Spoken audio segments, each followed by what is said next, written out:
up, everybody? It's your girl, your name, and welcome back to my channel.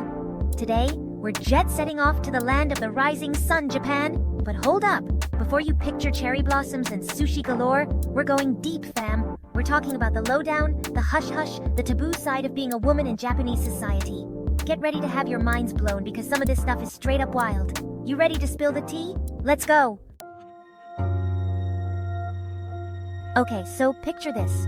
You're a total girl boss in Japan, killing it in your career. You've got the power suits, the corner office, you're basically a rock star.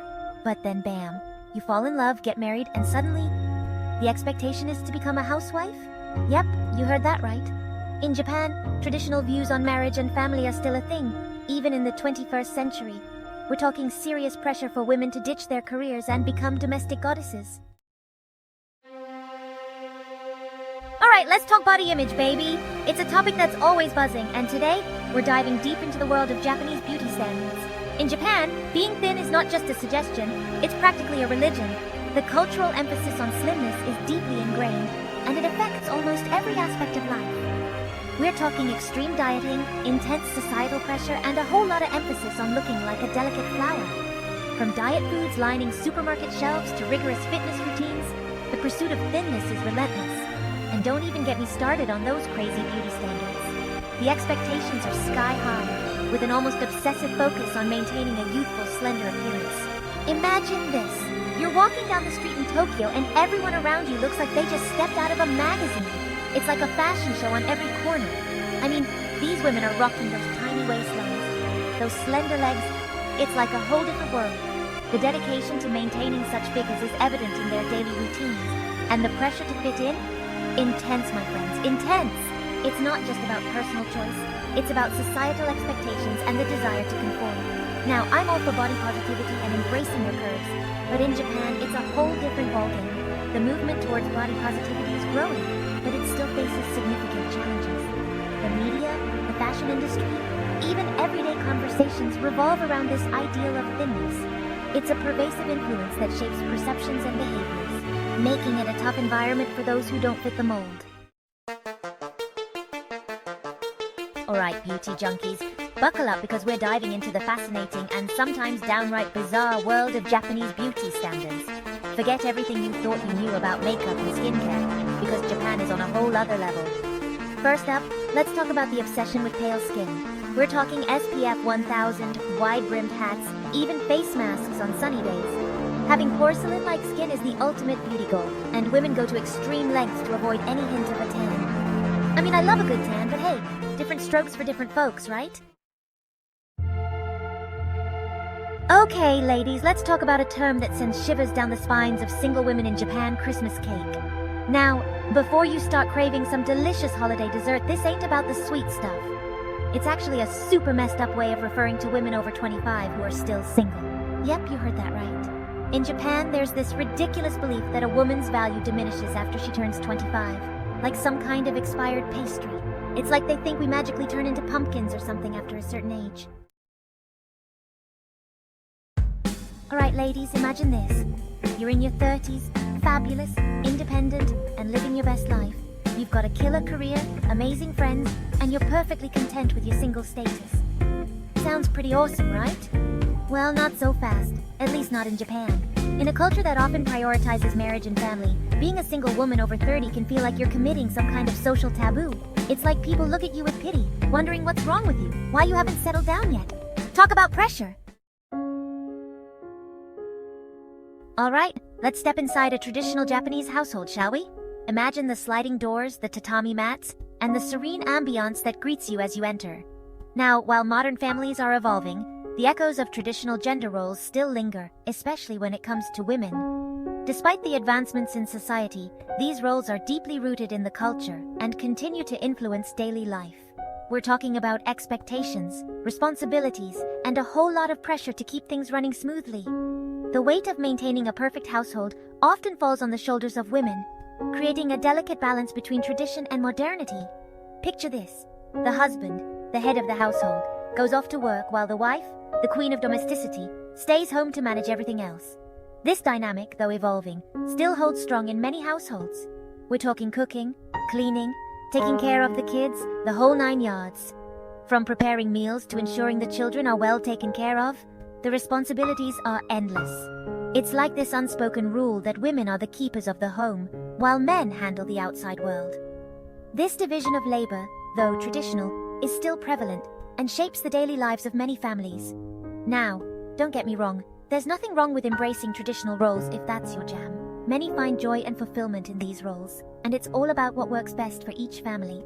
However, it's important to recognize the pressures and expectations that come with it, and how they impact the lives of women in Japan. Alright, let's talk about a growing trend in Japan that's got everyone talking Parasite singles. Now, before you picture creepy crawlies living rent-free, this term refers to something totally different. We're talking about adult children, mostly women, who choose to live with their parents well into adulthood. Imagine this. You're in your 30s, maybe even 40s, and still haven't flown the coop. You're living at home with mom and dad, enjoying home-cooked meals, and avoiding the responsibilities of adulting. Sounds pretty sweet, right? Alright, let's talk about a word that's synonymous with Japanese culture, kawaii. It basically translates to cute or adorable, but it's so much more than that. It's a whole aesthetic, a lifestyle, an obsession that permeates everything from fashion and food to music and even technology. Imagine a world filled with pastel colors, adorable characters, and a general sense of childlike wonder. That's kawaii culture in a nutshell. And while it might seem harmless on the surface, this obsession with cuteness can actually be pretty intense, especially for women. Alright, ladies. Let's talk about something that happens to half the population, but is often shrouded in secrecy and shame: menstruation. Yep, we're going there, because it's time to break the taboo and have some real talk about periods.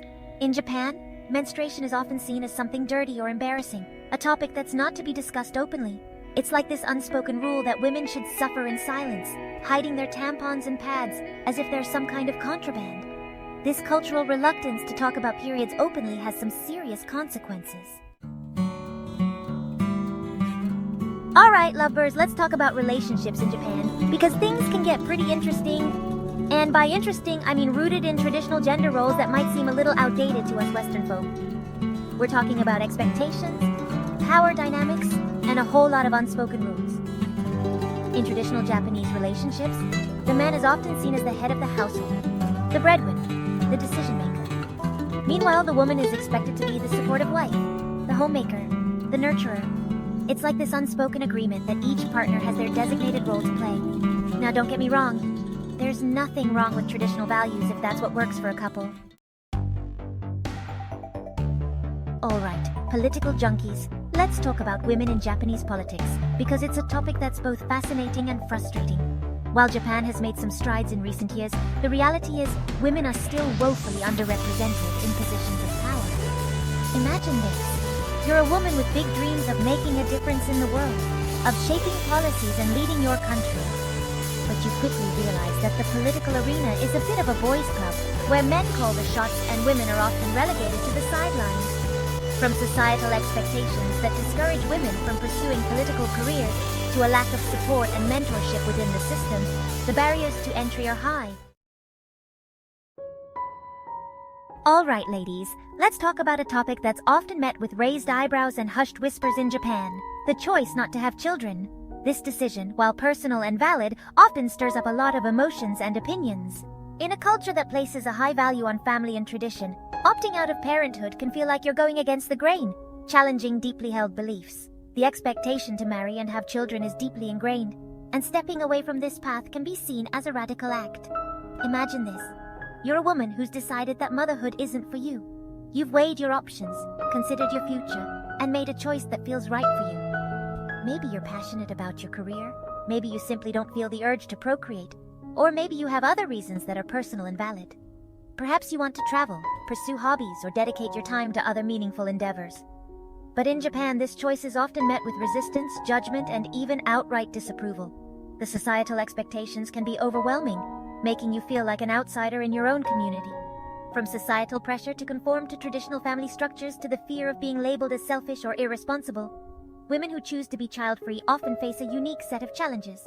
They may struggle with feelings of isolation, as their decision is frequently misunderstood or criticized. Yet despite these obstacles, many women stand firm in their choice, advocating for their right to live life on their own terms. Wow, we've covered some serious ground today.